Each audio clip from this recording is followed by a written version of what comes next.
Pluto might have lost its status as a planet, but it remains a fascinating celestial object for scientists who now have a powerful tool to study it, the James Webb Space Telescope.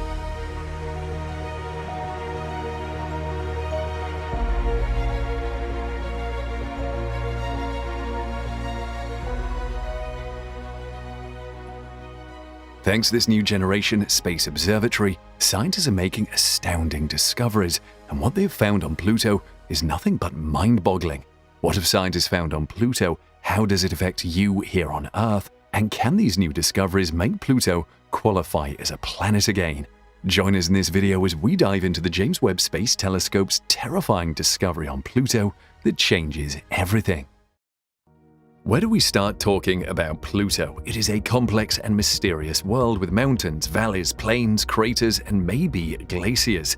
Pluto is only about 1,400 miles wide, making it only about half the width of the United States. In practical terms, if Earth was the size of a nickel, Pluto would be as big as a popcorn kernel. Even though Pluto is far away, scientists are getting ready to tease out more of the secrets hidden away on the dwarf planet thanks to the new James Webb Space Telescope.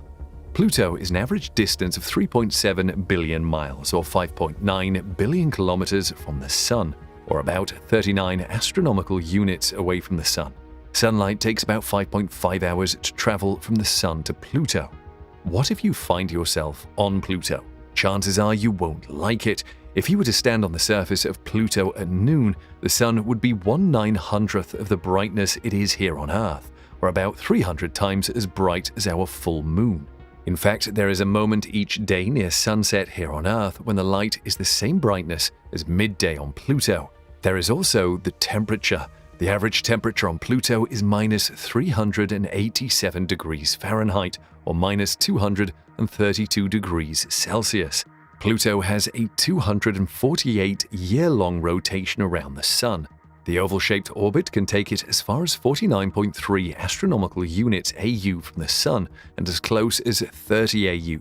For example, between 1979 and 1999, Pluto was near perihelion when it is closest to the Sun. During this time, Pluto was even closer to the Sun than Neptune. One Pluto day takes about 153 Earth hours. Its axis of rotation is tilted 57 degrees with respect to the plane of its orbit around the Sun, so it spins almost on its side. Pluto has the distinction of being named by an 11-year-old girl, Venetia Burney. Burney suggested the name to her grandfather, who forwarded it to the Lowell Observatory Institute where Pluto was discovered. Despite its smaller size and being demoted from being a planet, Pluto has 5 known moons: Charon, Nix, Hydra, Kerberos, and Styx. Scientists theorize that Pluto's moon system was formed through a collision between Pluto and another similar-sized body in the early days of the solar system.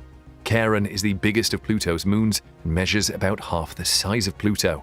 In fact, the size ratio is the most ridiculous in the solar system.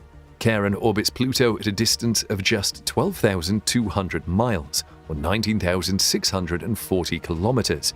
Our moon is 20 times farther away from Earth. In fact, Pluto and Charon are sometimes referred to as double planets.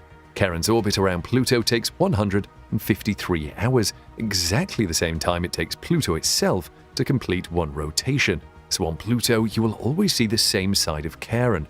This is known as tidal locking. The other moons orbiting Pluto are much smaller, as moons should be. They are less than 100 miles or 160 kilometers wide. They're different from Charon because they are irregularly shaped, not spherical like Charon. Unlike many other moons in the solar system, these moons are not tidally locked to Pluto. They all spin and don't keep the same face towards Pluto. Pluto has a varied topography. You will find mountains, valleys, plains, and craters. The tallest mountains are 6,500 to 9,800 feet, or 2 to 3 kilometers in height. However, these mountains are not composed of rocks or dirt. They are massive blocks of water ice that are sometimes coated with frozen gases like methane. Pluto also has long troughs and valleys as long as 370 miles or 600 kilometers. Pluto boasts of craters too, and some are up to 162 miles or 260 kilometers in diameter, with some showing signs of erosion and filling. This suggests to scientists that tectonic forces are slowly resurfacing Pluto. The most prominent plains observed on Pluto appear to be made of frozen nitrogen gas and show no craters. These plains do show structures suggesting convection or blobs of material circulating up and down.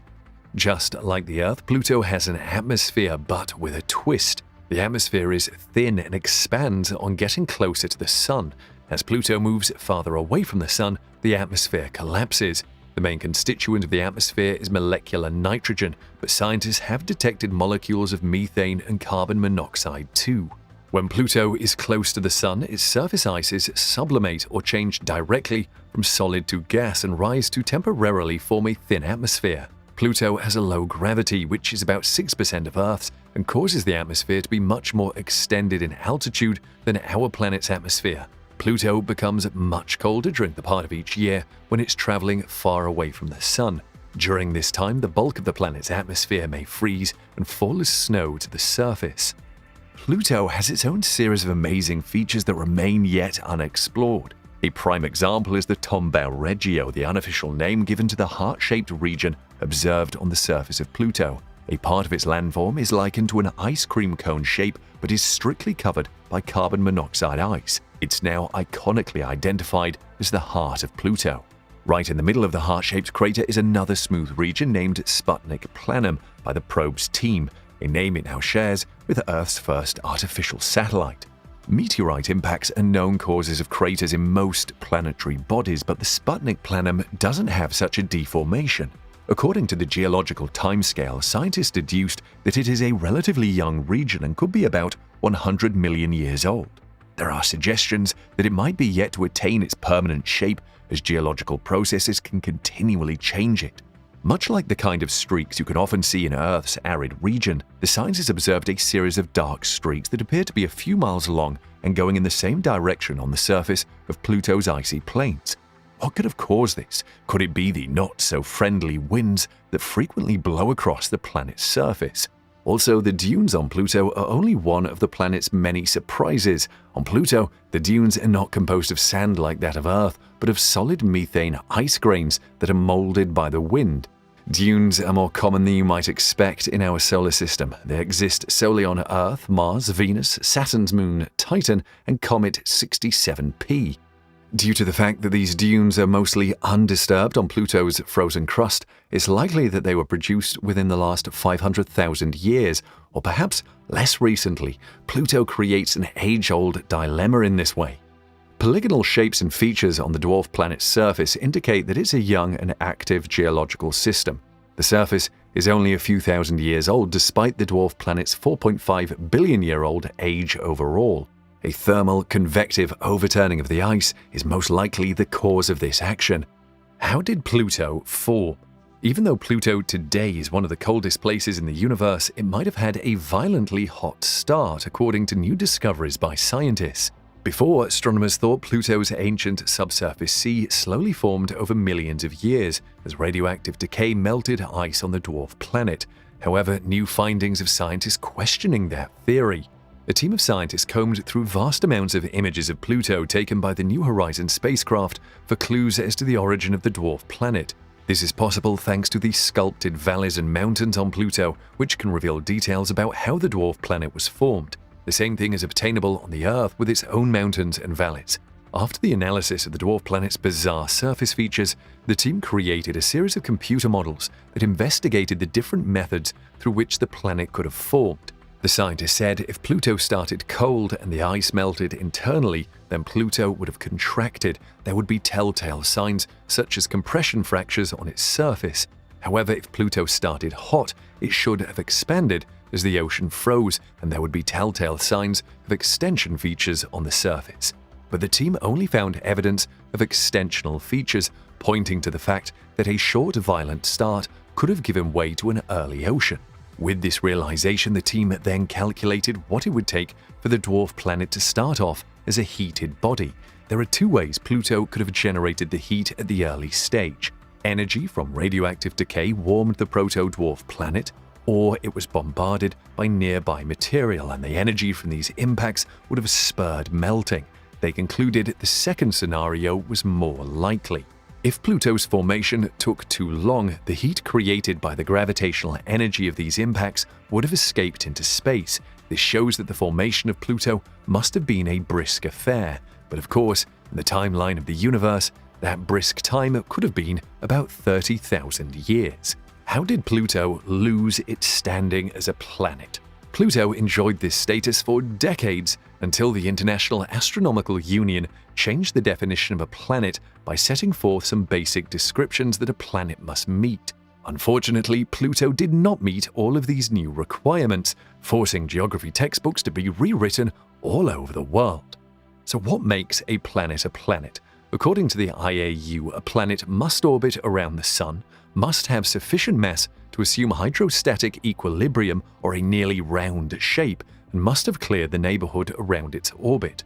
The problem was the last one. Pluto has not managed to clear its neighborhood of other objects or become gravitationally dominant. It has not been able to expel other bodies of a similar size to it. As a consolation, Pluto was given the title of a dwarf planet, and the number of planets dropped from 9 to 8. A recent photo analysis revealed a rough patch on Pluto that is unlike anything else on the small world or in our cosmic vicinity. This lumpy region is home to a smattering of unusually enormous ice volcanoes unlike anything else we've ever seen in the solar system. The location is southwest of the Sputnik Planitia ice sheet, covering 621 miles 1,000 kilometers of the ancient impact basin. It mostly consists of lumpy water ice and is covered in volcanic domes. Wright Mons and Piccard Mons are two of the largest. Piccard Mons is around 22,965 feet 7 kilometers high and 139 miles 225 kilometers wide, whereas Wright Mons is roughly 13,123 to 16,404 feet 4 to 5 kilometers tall and spans 93 miles 150 kilometers. The Mauna Loa volcano in Hawaii is one of the largest volcanoes on Earth, and Wright Mons is thought to be comparable in size. Some of the domes seen in the photos combine to form even larger mountains, but what may have caused them to exist? It all boils down to ice volcanoes. Ice volcanoes have been discovered in other parts of the solar system. They produce a new landscape by moving material from the subsurface to the surface. When the water reached the freezing temperatures of Pluto's surface, it swiftly turned to ice. Pluto's snow-covered mountains look like they belong on Earth, but they are in fact completely different from our own planet. It's hard to compare the appearance of these features to any other volcanoes in the solar system, be it icy or rocky. They started out as mountains, but there is no caldera at the top, and they are covered in big bumps. Can life in any form survive on Pluto? Due to the extreme conditions on Pluto, there is no chance of life on the surface. The temperature is simply too cold. Not only does water freeze solid at these temperatures, but other liquids and gases that are present on Pluto's surface, such as methane, nitrogen gas, and carbon monoxide, also freeze solid. These compounds have much lower freezing points than water, and so the chance of life surviving under these conditions is slim to nil. The pressure on Pluto is also between 1 million and 100,000 times less than Earth's atmospheric pressure. However, that life cannot exist on the surface of Pluto does not rule out the possibility of life being found inside the planet. What does the interior of Pluto look like? Scientists say that Pluto has a differentiated internal structure, with rocky material that is settled into a dense core surrounded by a mantle of ice. The diameter of the core is about 1,700 kilometers, whereas the ice layer is estimated to be 100 to 180 kilometers thick at the core mantle boundary. Even though Pluto is freezing on the surface, scientists say there might be a liquid ocean of water within Pluto. How? Well, the decay of radioactive elements would eventually heat the ices enough for the rock to separate from them. However, scientists predict the conditions on Pluto may change in the future, which will allow life to exist on the dwarf planet. But that will actually spell disaster for the Earth. It is true that Pluto for now is outside the habitable zone surrounding the Sun, but the Sun will eventually expand into a red giant, increasing the amount of energy it gives off for a period of several millions of years. Once the core hydrogen is exhausted, the Sun will expand into a subgiant phase and slowly double in size over maybe 500 million years. As it grows in size, the Sun will consume the inner planets, including our very own Earth. but the habitable zone will spread to the outer solar system. By that time, the Sun would have become so hot that the Earth will be hotter than Venus is today. The Sun will then expand more rapidly over another 500 million years until it is over 200 times larger than it is today and a couple of thousand times brighter. This then starts the red giant branch or RGB phase, which will last around 1 billion years. Within this period, the Sun will lose around 1/3 of its mass. Many objects in the Kuiper Belt will warm up significantly, and that will include Pluto. However, given the composition of these bodies and the relatively short window in which they will be warmer and wetter, it's not likely that life will evolve from scratch on Pluto. Most likely, we would have to transport it there from Earth, assuming humanity is still living, and seed Pluto and other surviving bodies with vegetation and terrestrial organisms. Meanwhile, you don't have to worry, these cataclysmic cosmic events are not scheduled to start until about 5.4 billion years from now. However, the JWST can help scientists look for signs of life on Pluto. This is a normally difficult task that would have required sending a probe to Pluto that may send back samples to Earth for analysis. Scientists have compiled about 5,000 exoplanets, with hundreds suspected of being able to host life. But the JWST can be trained on a dwarf planet like Pluto to study it. To detect life on a planet, astrobiologists study light that has interacted with the planet's surface or atmosphere. If there has been life on the planet, it would have transformed the atmosphere or surface. The light passing through the atmosphere may carry a clue or a biosignature. Take the Earth, for example. For the first half of its existence, our planet had an atmosphere devoid of oxygen, even though it had simple, single-celled life. So Earth's biosignature was very faint during this early era. Fast forward to 2.4 billion years ago, and a new family of algae evolved. The algae used photosynthesis, whose byproduct is free oxygen. This oxygen isn't chemically bonded to any other element. At this stage, Earth's oxygen-filled atmosphere began to generate a strong and easily detectable biosignature on light. One principle scientists bank on is that when light bounces off the surface of a material or passes through a gas, certain wavelengths are more likely to remain trapped in the gas or material's surface. This selective trapping of wavelengths of light is why objects are different colors. The specific composition of the material the light interacts with determines the pattern of missing light. Using this, astronomers can learn about the composition of a planet's atmosphere or surface by evaluating the specific color of light that comes from a planet. Astronomers can determine the presence of particular atmospheric gases associated with life because they produce very specific signatures in light. It could also pick out peculiar colors on the surface of a planet. On Earth, for instance, the chlorophyll and other pigments plants and algae use for photosynthesis capture specific wavelengths of light. These pigments produce characteristic colors that sensitive infrared cameras can detect. So if scientists see this color coming from the surface of a distant planet, it would potentially mean there is chlorophyll on the planet. Not just any telescope can analyze the light coming from a distant planet in this way. In fact, only the JWST can do so, and that is why there has been a lot of excitement surrounding it.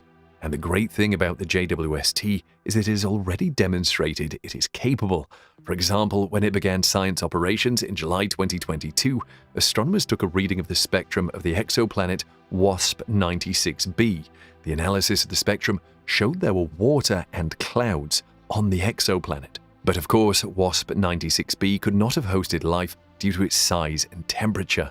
In the coming months, the JWST will turn its attention to TRAPPIST-1e, a potentially habitable Earth-sized planet that is about 39 light-years from Earth. The JWST has also been used to study a planet in our solar system, Jupiter, and the results were stunning to say the least, which proves that studying Pluto will be a walk in the park for the Space Telescope. This was part of the setup process, and NASA released some of the demo photos. The space agency also used the photos to prove the JWST can focus on not-so-distant objects too. The level of detail was outstanding even though they were not processed. The first batch of photos showed Jupiter's cloud bands, the massive Great Red Spot Storm, and even some of its faint rings. Several moons are visible in the images as well, including Europa. The latest images show the massive planet and again with the Great Red Spot. They also show the rings. The images help scientists to understand the atmosphere, thermal structures and layers, and winds and auroras on the planet. Scientists only focused the JWST on Jupiter using the NIRCam for 11 minutes with the F212N filter that can detect hydrogen. Up next for imaging is Jupiter's moon Io. Pluto is known for its ice, but what happens to Pluto if it gets close enough to the Sun? If it did ever get close enough to the Sun, much of the surface ice would eventually thaw, and its atmospheric layers would be at their thinnest, lacking much of its carbon monoxide ice, but mostly retaining its nitrogen and a little bit of methane. At that point, scientists might consider Pluto to be in its most habitable form. Although we have no idea what to do about its low gravity, which is about 1/20th of the Earth's. Hence, its atmosphere appears much denser and higher than Earth's, and the further it strays away from the Sun, the denser it becomes as the atmosphere freezes until it phases out of view. When considered at its thinnest, scientists have surmised that it restricts the flow of fluids. One proof of this is provided by the New Horizons in an image of a frozen lake in the Tombau Regio. They also saw what looked like water channels. We join them in thinking about the possibility of the planet having an atmosphere 40 times denser than the red planet, talking about Mars, of course. There were also observations of certain cloud forms in the atmosphere. The clouds were formed at low altitudes with technically the same sizes, but the major components of these clouds are thought to include acetylene, ethane, and hydrogen cyanide. Did you also know that the dwarf planet spins back from east to west, which opposes everything that makes up the characteristics of the major planets in our solar system? There's a lot of information waiting to be discovered about the planet. NASA's New Horizons mission is the only mission dedicated to observing Pluto, its moons, and every other world that may exist beyond it in the Kuiper Belt. Not knowing much about the planet means we don't know if the probe will survive the harsh environment that awaits it beyond Pluto's orbit. The fact it already has 5 moons as satellites has not done much justice to easing fears that the spacecraft could collide with debris or undiscovered moons and eventually be crushed under their weight. For now, we expect it to show us more up-close images of Pluto as we anticipate a better understanding of what thrives on Pluto. For decades, scientists believed that Pluto's stony core lacked the internal energy necessary to stoke volcanoes. They believed that several eruptions would have been required to form the area. Additionally, the lack of impact craters in the area, which can be observed across Pluto's surface, shows that the ice volcanoes were active very recently and that Pluto's interior has more residual heat than expected, implying that our understanding of planetary systems is incomplete. As far as geological timescales go, the ice volcanoes may have been active as recently as 100 million or 200 million years ago. Observing Pluto's ice volcano would be an experience unlike anything you've ever seen before. On this dwarf planet, instead of erupting gases and molten rock, the cryovolcanoes on this dwarf planet expel massive amounts of ice, most likely frozen water. While flowing out of its volcanic vent onto Pluto's surface, the frozen material would most likely be a slushy mix of ice and water, or more like toothpaste. The explanation for this is that liquid water cannot last long on Pluto's surface due to its extreme temperature. In any event, the flow of material created the gigantic domes that we see today and the bumpy topography that can be observed across this region. The team working on New Horizons was only able to observe the region for about a day as it flew over this region, therefore they were unable to observe any present ice volcano activity. In theory, the ice volcanoes could still be active at this time. They could be like Earth's dormant volcanoes, which become active again after a period of inactivity.